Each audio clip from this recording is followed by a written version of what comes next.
नमस्कार विद्यार्थी मित्रांनो, उत्कर्ष करिअर इन्स्टिट्यूटच्या ऑनलाईन प्लॅटफॉर्मवर तुम्हा सर्वांचं पुन्हा एकदा मनापासून स्वागत आहे. विद्यार्थी मित्रांनो, आगामी ग्रंथपाल तसेच सहाय्यक ग्रंथपाल या पदासाठी जी भरती होणार आहे त्यासाठी उत्कर्ष करिअर इन्स्टिट्यूटने एक नवीन सिरीज चालू केली आहे, ज्यामध्ये महत्त्वाच्या कन्सेप्ट असतील, महत्त्वाचे प्रश्न असतील, PYQ असतील, या सर्वांचं विश्लेषण असणारे लेक्चर आपण कंटिन्यू आपल्या या यूट्यूब चॅनलवर घेत आहोत. जर मागचे लेक्चर तुम्ही बघितले नसतील तर सर्वांनी एकदा मागचं लेक्चर व्यवस्थित बघून घेत चला, कारण की त्यामध्ये सर्व आपण महत्त्वाचे टॉपिक कव्हर करतोय, PYQ कव्हर करतोय आणि प्रश्न उत्तरांचा सराव देखील कव्हर करतोय. बरोबर आहे की नाही? तर सर्वांनी या लेक्चरला लाईक करायचं आहे, आपल्या सर्व विद्यार्थी मित्रांपर्यंत शेअर करायचं आहे. जर तुम्ही नवीन असाल तर चॅनलला सर्वांनी सबस्क्राईब करायचे, कारण की ग्रंथपाल आणि सहाय्यक ग्रंथपाल या पदासाठी संपूर्ण तुमच्याकडून अभ्यास करून घेण्यासाठी, त्याचप्रमाणे तुम्हाला संपूर्ण मार्गदर्शन करण्यासाठी हे चॅनल अतिशय महत्त्वाचं, म्हणजे तुम्हाला खूप जास्त महत्त्वाचं असणार आहे. कंटिन्यू आपले यावर व्हिडिओ येत राहणार आहेत. करूयात सुरुवात आपल्या लेक्चरला. लेक्चर सुरू करण्यापूर्वी ज्यांनाही ग्रंथपाल किंवा सहाय्यक ग्रंथपाल या पदासाठी स्पेशल बॅच जॉईन करायची असेल ते लगेचच्या लगेच बॅच जॉईन करून घेऊ शकतात. एक बॅच आपण लॉन्च केली आहे, ज्यामध्ये टेक्निकलचा सिलेबस तुमचा कव्हर केला जाईल, त्याचप्रमाणे संपूर्ण बाकीचा जो अभ्यासक्रम आहे तो सुद्धा आपण तुमच्याकडून कव्हर करून घेणार आहोत. लाईव्ह प्लस रेकॉर्डेड स्वरूपाचे लेक्चर आहेत. महत्त्वाचं म्हणजे तुम्हाला यामध्ये PDF नोट्स मिळतील आणि या ठिकाणी टेस्ट सिरीज सुद्धा असणार आहे. आपण काय करणार आहे, PDF नोट्स म्हणा, टेस्ट सिरीज म्हणा, सर्व या ठिकाणी उपलब्ध करून देणार आहोत. मग ज्यांना बॅच जॉईन करायची त्यांनी काय करायचंय, उत्कर्ष इन्स्टिट्यूटचं आपलं ॲप डाउनलोड करू शकता, किंवा विद्यार्थी मित्रांनो 97 93 92 41 41 आपला नंबर आहे. काय 97 93 92 41 41 या नंबरवर तुम्ही कॉन्टॅक्ट करू शकता आणि इथून सुद्धा बॅच जॉईन करून घेऊ शकतात. क्लिअर आहे? चलो करूयात मग आपण आपल्या लेक्चरला सुरुवात. पहिला प्रश्न आपल्याला काय सांगतोय, भारतात डिलिव्हरी ऑफ बुक्स ऍक्ट हा कोणत्या वर्षी लागू झालाय? काय सांगताय, डिलिव्हरी ऑफ बुक्स ऍक्ट हा भारतामध्ये कोणत्या वर्षी लागू झालाय? 1954, 1956, 1960 की 1947?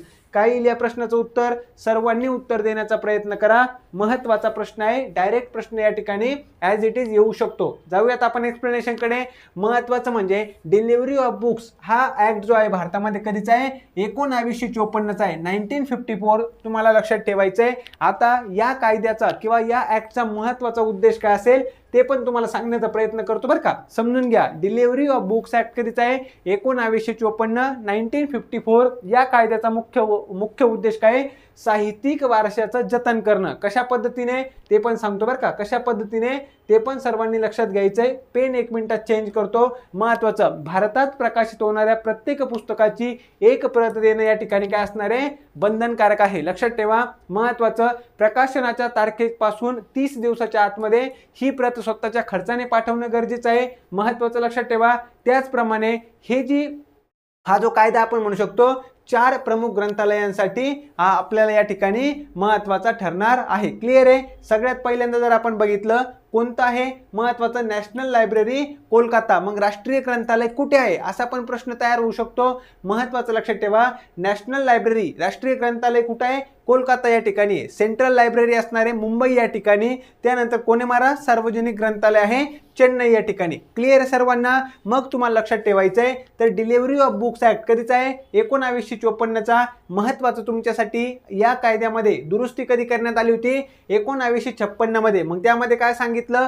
या कायद्यामध्ये वृत्तपत्रांचा देखील समावेश करण्यात आलेला आहे. सुरुवातीला जर आपण बघितलं, वृत्तपत्रांचा यामध्ये समावेश केलेला नव्हता. 1956च्या कायद्यापासून वृत्तपत्रांचा देखील या ठिकाणी समावेश करण्यात आला. या कायद्याचा मुख्य उद्देश काय आहे? साहित्यिक वारशाचं जतन करणं. क्लिअर सर्वांना? मग आता आपण जर बघितलं, यामध्ये थोडेसे चेंजेस करण्यात आले आहेत, म्हणून आता या कायद्याचं नवीन नाव काय झालंय? Delivery of books and newspaper public libraries act 1956. हे तुम्हाला लक्षात ठेवायचं. प्रश्न जर विचारला, मला जर प्रश्न विचारला डिलिव्हरी ऑफ बुक्स ऍक्ट कधीचा आहे? 1954चा आहे. आणि जर मला प्रश्न विचारला यामध्ये दुरुस्ती कधी करण्यात आली होती, तर ती दुरुस्ती करण्यात आली होती 1956ला, 1956. हे सुद्धा आपल्यासाठी काय आहे? अतिशय महत्त्वाचं आहे. म्हणजे आपल्या प्रश्नाचं उत्तर काय येणार येणार आहे? आपल्या प्रश्नाचं उत्तर आहे पर्याय क्रमांक 1, 1954 ला हा कायदा करण्यात आला होता. 1956 मध्ये त्यावेळेस काय करण्यात आली? दुरुस्ती त्यामध्ये करण्यात आली. हे पण मला माहिती असणं गरजेचं आहे. पुढचा प्रश्न जर आपण बघितला, इन्फॉर्मेशन रिट्रायव्हल माहिती प्राप्ती ही संज्ञा खालीलपैकी कुणी वापरली? FW Lancaster, HP Lohan, kelvin MERS की वनेवर बुश यापैकी कोणते असे महत्त्वाचे व्यक्ती आहेत की ज्यांनी इन्फॉर्मेशन रिट्रायव्हल या पद्धतीची संज्ञा सर्वात पहिल्यांदा वापरलेली आहे? काय यायला पाहिजे उत्तर? उत्तर सांगा. आपण या ठिकाणी सगळे महत्त्वाचे व्यक्ती आहेत यांच्याविषयी काय करूयात, एकदा महत्त्वाची माहिती घेण्याचा प्रयत्न करूयात. आता काय आहे, इन्फॉर्मेशन रिट्रायव्हल ही कन्सेप्ट कोणी वापरली होती? केल्विन मर्स यांनी वापरली होती 1948 ते 1950 या दरम्यान. प्रश्न विचारणार आहे बरं का, महत्त्वाचे व्यक्ती आणि त्यांचं महत्त्वाचं योगदान. ग्रंथपाल असेल, सहाय्यक ग्रंथपाल असेल, दोनही परीक्षेसाठी तुम्हाला लक्षात ठेवायचं आहे. या प्रकारचे प्रश्न विचारले जाणार म्हणजे 100% विचारले जाणार. इन्फॉर्मेशन रिट्रायव्हल माहिती प्राप्ती कुणी वापरली? केल्विन मर्स यांनी. आता लक्षात ठेवा, नेमकं इन्फॉर्मेशन रिट्रायव्हल म्हणजे काय? थोडक्यात जर सांगायचं म्हणलं, मोठ्या माहितीमधून विशिष्ट माहिती शोधून काढणं. मोठी माहिती आहे त्यातून स्पेसिफिक इन्फॉर्मेशन म्हणजे खूप जास्त मोठी इन्फॉर्मेशन आहे त्यामधून आपल्याला काय करायचंय? स्पेसिफिक इन्फॉर्मेशन शोधून काढायची. याला आपण काय म्हणतो? याला आपण माहिती प्राप्ती किंवा इन्फॉर्मेशन रिट्रायव्हल असं म्हणतो. सर्वांनी लक्षात घ्यायचं आहे. वनेवर बुश यांनी कोणती कन्सेप्ट मांडली होती? मेमेक्स नावाची कन्सेप्ट मांडली होती. आलं लक्षामध्ये? इन्फॉर्मेशन रिट्रायव्हल आणि महत्त्वाचे वनेवर बुश यांचा कोणत्याही प्रकारे संबंध आहे का? नाही. भविष्यातील IR आणि हायपरटेक्स्टचा पाया या ठिकाणी कुणी आपण म्हणू शकतो? त्याचे जनक कोण आहे? तर ते वनेवर बुश. हे तुम्हाला लक्षात ठेवणं गरजेचं आहे. त्यानंतर HP लोहान यांच्याबद्दल प्रश्न विचारला तर काय लक्षात ठेवायचं आहे? HP लोहान हे संगणकीकृत माहिती प्राप्तीचे प्रणेते म्हणून ओळखले जातात. कम्प्युटराइज इन्फॉर्मेशन रिट्रायव्हलचे जर प्रणेते जनक कोण असेल तर ते आहेत HP लोहान. हा पण प्रश्न आपल्यासाठी काय होऊ शकतो? तयार होऊ शकतो. सर्वांनी लक्षात ठेवणं गरजेचं आहे. क्लिअर आहे सर्वांना? आता FW लँकेस्टर यांच्याबद्दल काय काय महत्त्वाचं आहे? माहिती तंत्रज्ञानाच्या भविष्याबद्दल जर आपण बघितलं, भाकीत कुणी केलं होतं? FW Lancaster. हे पण महत्त्वाचे आहेत. आणि पेपरलेस सोसायटी नावाची कन्सेप्ट कुणी मांडली होती? पेपरलेस सोसायटी नावाची कन्सेप्ट कुणी मांडली? वन लाइनर क्वेश्चन माझा तयार होऊ शकतो. ते उत्तर आपलं पाहिजे FW लँकेस्टर. परीक्षेच्या दृष्टीने महत्त्वाचे आहेत. समजतंय ना सर्वांना? मग आपल्या या प्रश्नाचं उत्तर काय यायला पाहिजे होतं? Kelvin MERS. ज्यांनी पण उत्तर दिलंय अतिशय महत्त्वाचे आहेत. परीक्षेला प्रश्न तयार होतो. पुढचा प्रश्न आहे, IFLA चे पूर्ण रूप काय? म्हणजे IFLA चा तुम्हाला विचारलाय फुल फॉर्म काय येईल बरं? यामध्ये Indian Federation of Library Association, पुढे आहे International Forum for Library Automation, International Federation of Library Association and Institution की Indian Forum for Library Automation. यापैकी आपल्या प्रश्नाचं उत्तर काय येणार आहे? IFLA बद्दल आपण बघून घेऊया. ही एक अतिशय महत्त्वाची आंतरराष्ट्रीय संस्था आहे. कशाबद्दल? ग्रंथालय आणि माहिती विज्ञानच्या क्षेत्रातील एक महत्त्वाची आंतरराष्ट्रीय संस्था कोणती आहे? IFLA. मग IFLA चा फुल फॉर्म आपण काय म्हणू शकतो?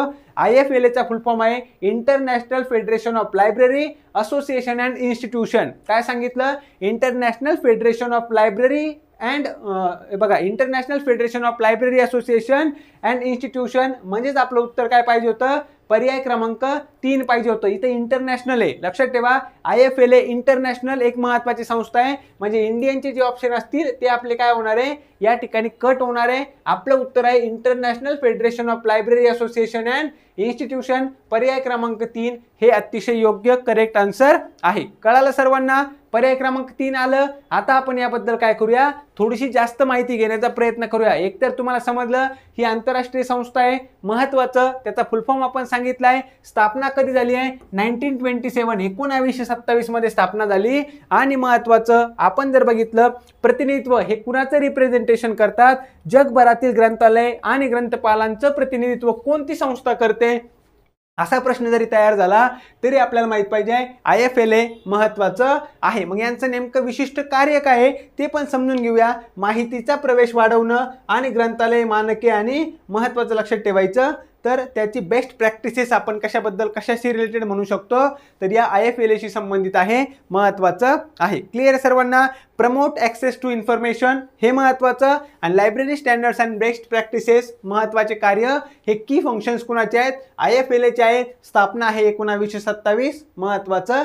परीक्षेच्या दृष्टीने तुम्हाला प्रश्न तयार होऊ शकतो. तर कॅटलॉगिंग मध्ये पुढचा प्रश्न काय सांगतोय, कॅटलॉगिंग मध्ये RDA चा अर्थ काय होतो, कॅटलॉगिंग मध्ये RDA चा अर्थ काय होतो, resource description and access, resource description and access, regional data access, resource data analysis, regional description and access. खालीलपैकी आपलं योग्य उत्तर काय असेल, सर्वांनी उत्तर देण्याचा प्रयत्न करायचा आहे. काय असायला पाहिजे बरं, आपल्या प्रश्नाचं उत्तर काय असेल, सर्वांनी सांगण्याचा प्रयत्न करा.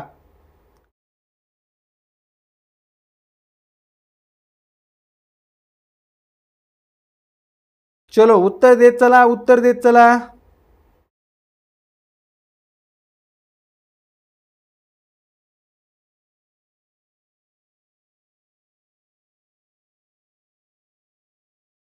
चलो तर जाऊयात आपण आपल्या एक्सप्लेनेशनकडे.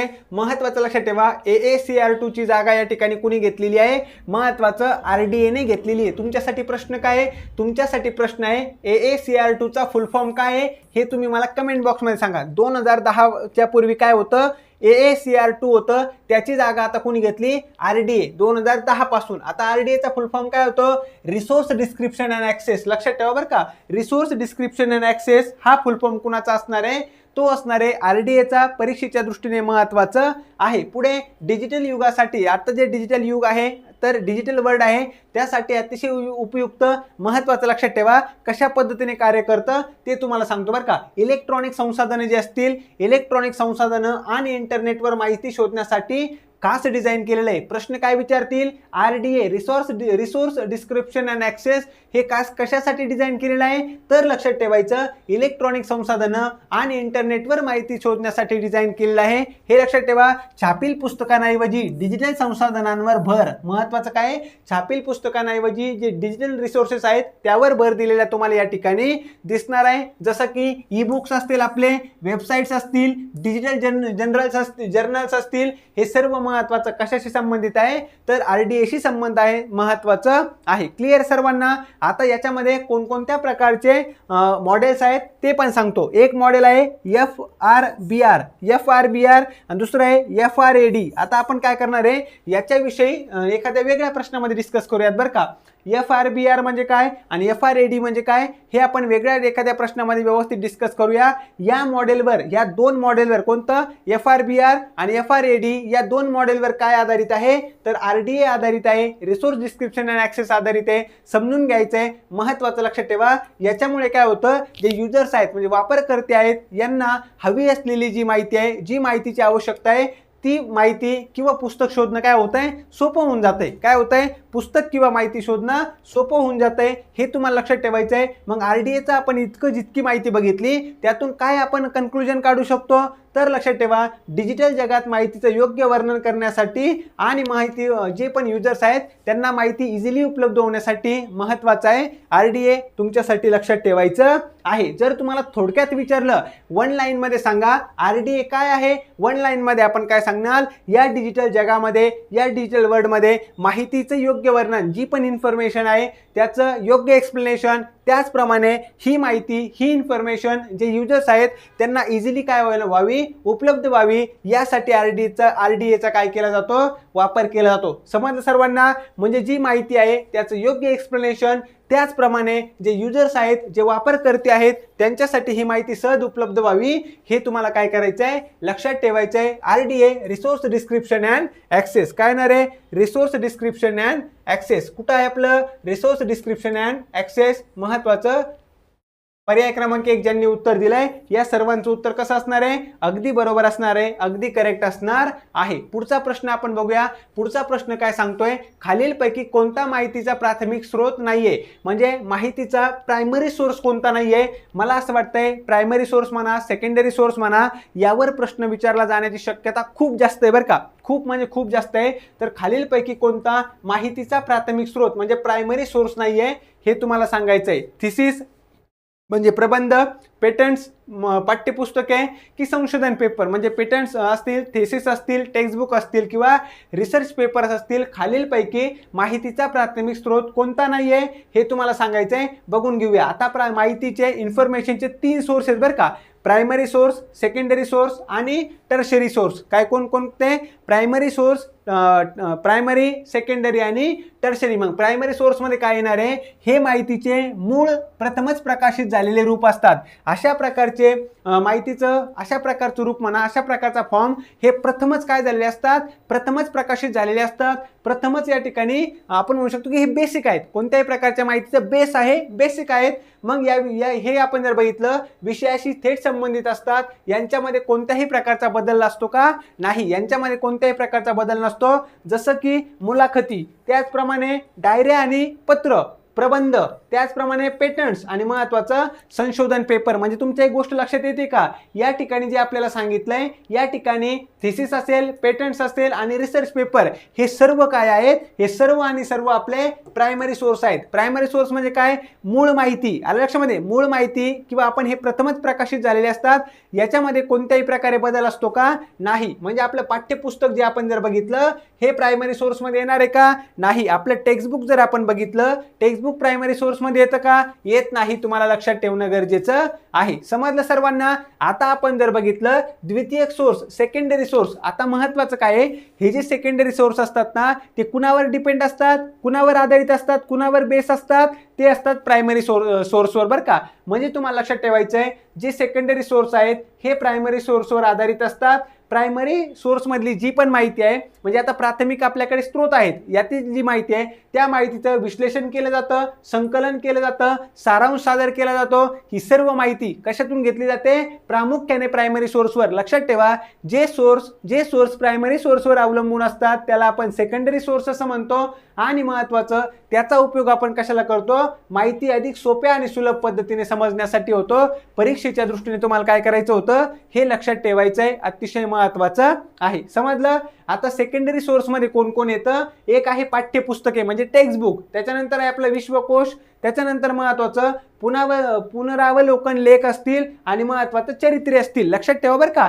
हे एक्झाम्पल तुमच्यासाठी अतिशय महत्त्वाचे आहे. बाकीची माहिती तुमच्या लक्षात नाही राहिली तरी तुम्हाला एक्झाम्पल पाहिजे लक्षात. प्रायमरी सोर्स कोणते, सेकंडरी सोर्स कोणते आणि टर्शरी सोर्स कोणते, महत्त्वाचं लक्षात ठेवा. आता टर्शरी सोर्स जे असतात, तृतीय स्रोत आपण ज्याला म्हणतो, हे काय आहेत? तर हे स्रोत प्राथमिक आणि द्वितीय स्रोतांच्या कशामध्ये असतात? सूचीमध्ये असतात. ते माहिती शोधण्यासाठी आणि माहिती व्यवस्थित करण्यासाठी वापरले जातात. तुम्हाला लक्षात ठेवायचं आहे. मग यामध्ये कोण येतं? तृतीय स्रोत जे आहेत किंवा टर्शरी सोर्स आहेत याच्यामध्ये कोण कोण येतं?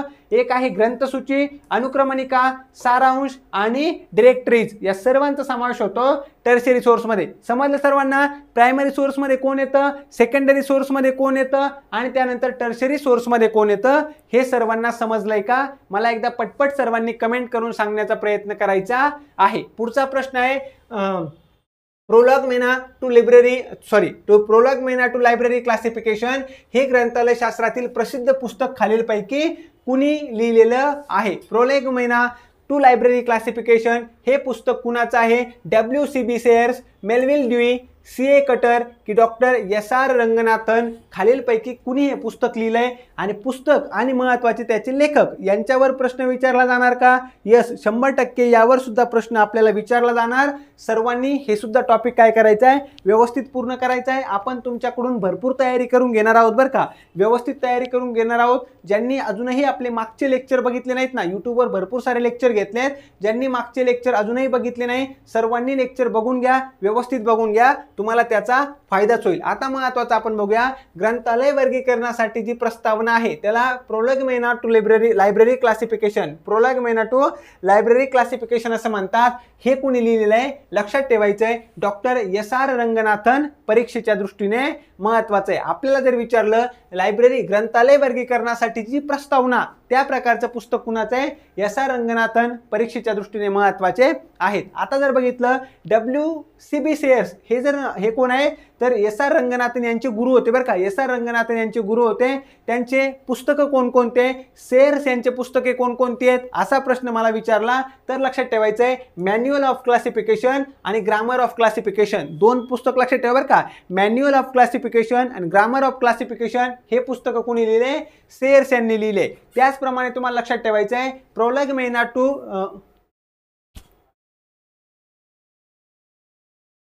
प्रोलेगमेना टू लायब्ररी क्लासिफिकेशन हे पुस्तक कोणाचं आहे, डॉक्टर एस.आर. रंगनाथन यांचं आहे. हे पण तुमच्यासाठी काय आहे, अतिशय महत्त्वाचा पॉइंट आहे, सर्वांनी लक्षात ठेवा. मेलविल ड्यूई यांच्याबद्दल काय लक्षात ठेवायचं, अमेरिकेतील एक प्रसिद्ध ग्रंथपाल होते बरं का. त्यांनी एक कोणत्या प्रकारची वर्गीकरणाची पद्धत शोधून काढली होती, ड्यूई डेसिमल क्लासिफिकेशन, DDC नावाची ही जी वर्गीकरणाची पद्धत आहे कुणी शोधून काढली असा प्रश्न तयार झालेला आहे, असा प्रश्न तुम्हाला विचारून झालेला आहे. मग लक्षात ठेवायचं मेलविल ड्यूई हे त्यांचं काय होतं, नाव होतं. परीक्षेच्या दृष्टीने महत्त्वाचं आहे C.A. कटर हे सुद्धा एक अमेरिकन कोण होते, ग्रंथपाल होते बरं का. आता महत्त्वाचं त्यांनी एक्सपेन्सिव्ह क्लासिफिकेशन, त्यांचं कोणतं आहे, एक्सपेन्सिव्ह क्लासिफिकेशन नावाची पद्धत आहे. प्रश्न काय काय विचारला जाऊ शकतो लक्षात ठेवा, सोपा प्रश्न विचारतील. भारतीय ग्रंथालय शास्त्राचे जनक कुणाला म्हणतात, डॉक्टर एस.आर. रंगनाथन यांना म्हणतात. त्यांनी काय केलं होतं, महत्त्वाचं जर आपण बघितलं कोलन क्लासिफिकेशन ही पद्धत त्यांची आहे, नॉर्मेटिव्ह प्रिन्सिपल्स हे पद्धत त्यांची आहे, आणि प्रोलेगमेना टू लायब्ररी क्लासिफिकेशन हे पुस्तक कुणाचं आहे, तर डॉक्टर एस.आर. रंगनाथन यांचं आहे, बरोबर आहे. त्यानंतर WCB सेअर्स तुम्हाला विचारतील रंगनाथन यांचे गुरु कोण होते, तर महत्त्वाचं WCB सेअर्स हे महत्त्वाचे आहेत. त्यांचे दोन पुस्तकं कोणते, मॅन्युअल ऑफ क्लासिफिकेशन आणि ग्रामर ऑफ क्लासिफिकेशन. पुढे आपण बघितलं मेलविल ड्यूई यांनी कोणती पद्धत मांडली होती, यांनी ड्यूई डेसिमल क्लासिफिकेशन DDC नावाची वर्गीकरणाची पद्धत शोधून काढलेली. आणि C.A. कटर जर आपण बघितले एक्सपेन्सिव्ह क्लासिफिकेशन ही पद्धत कुणाची आहे,